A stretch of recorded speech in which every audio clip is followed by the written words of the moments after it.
یکی از کلمات بسیار ارزشمند امام باقر علیه السلام نامه است که به سعد نوشتن. در آغاز نامه به موضوعی اشاره میکنن حضرت که نیاز امروز جامعه ماست. بسم الله الرحمن الرحیم. اما بعد فانی اوصیک بتقوی الله فان فیها السلامة من التلف و الغنیمة فی المنقلب. تقوا موجب میشه که تو تلف نشی، سرمایه‌هات هرز نره، استعدادهات از بین نره و غنیمتی برات میشه برای اون دنیای تو. حالا ادامه بدیم میفرماید و به تقوا نجا نوح و معه فی السفینه. به واسطه تقوا نوح و اون آدم هایی که بهش ایمان آوردن با کشتی نجات پیدا کردن. صالح و قومش با تقوا از صاعقه نجات پیدا کردن. تقوا یعنی چی؟ مراقبت. مراقب باش، فلانی آدم مراقبیه. به همین جریان ویروس که اومده پزشکان مدام میگن چی؟ مراقبت کنید. مراقبت کنید، دستتون رو بشورید، روبوسی نکنید، مراقبت کنید، دستتون رو به هر جایی، به هر محیط آلوده‌ای نزنید. درست؟ این مراقبت دیگه. چیز بدیه مگه؟ بعضی ها هستن اصلا اهل مراقبت نیستن، وقتی بهشون میگی میفتن تو مراقبت، یه حس تازه پیدا میکنن. حالا تقوی الله با مراقبت های عادی فرقش چیه؟ مراقبت های عادی مثل اینکه کورمال تو تاریکی دست بکشی، مراقب باشی به چیزی نخوری.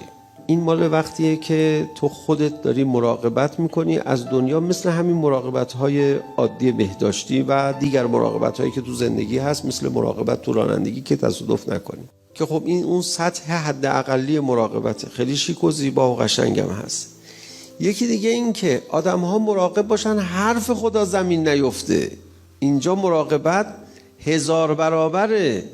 در روایت داره امیرالمومنین علی علیه السلام فرمود هر کی مراقبت بکنه امر خدا رو، خدا از او مراقبت میکنه.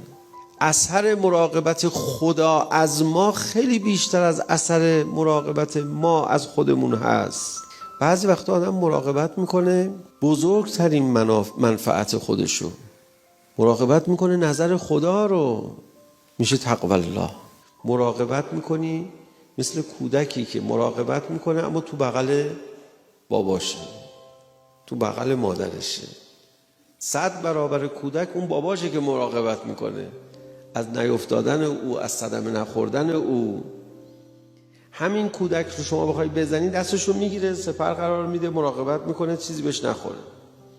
ولی مهمتر از اون دست باباست که دفعه میاد جلو و مراقبت میکنه.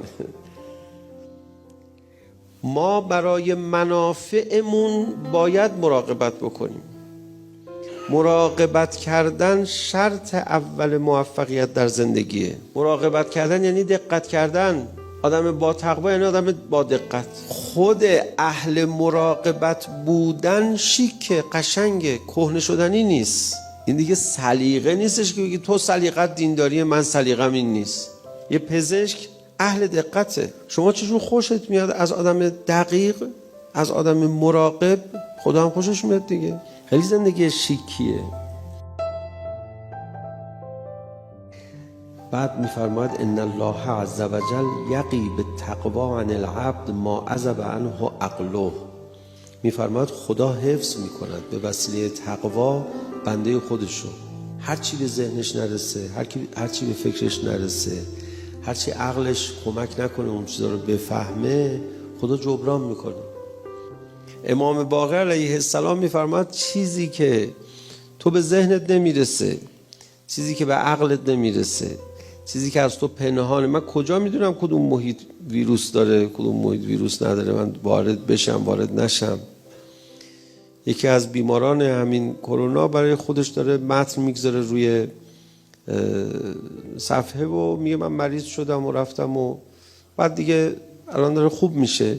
و اینو میگفتش که من هر چی فکر میکنم که مثلا چی شد که من این ویروس رو گرفتم، هیچی به ذهنم نمیرسه. آدم متوجه نمیشه که ولی خدا اگر مراقب آدم باشه چی؟ این ویروس داره به ما چی میگه؟ میگه مراقبت تو افزایش بده. اصلا کل زندگی همینه. مراقبت کردن اگر رسید به اونجا که شما مهمترین مسئله‌ای که میخوای مراقبت کنی رضایت خدا باشه، یجعل له مخرجا، خدا برای او راه باز میکنه که از مشکلات در بیاد بیرون. وقتی که همه تو بنبست گیر کردن، هر کسی مشکلات تو زندگیش زیاد شد، یه مقدار سطح مراقبت خودشو افزایش بده، نمازشو اول وقت تر بخواند، با دقت تر به جا بیاورد. اون وقت این که شما نظر خدا رو مراقبت بکنین که نظر خدا زمین نیفته، نگاه خدا بی احترامی بهش نشه، امرش رو مراقبت میکنین، تمام منافع دنیایی خودتو بهتر تأمین میکنین. مضمون کلام امام باقر علیه السلام. ما در بلایا نیاز به مراقبت داریم. میخوای از این بیماری و هر مهلکی نجات پیدا کنی با تقوا، و تقوای زبان، تقوای گوش، تقوای چشم. این تقوا رو افزایش بده، آثارش رو به وضوح خواهی دید.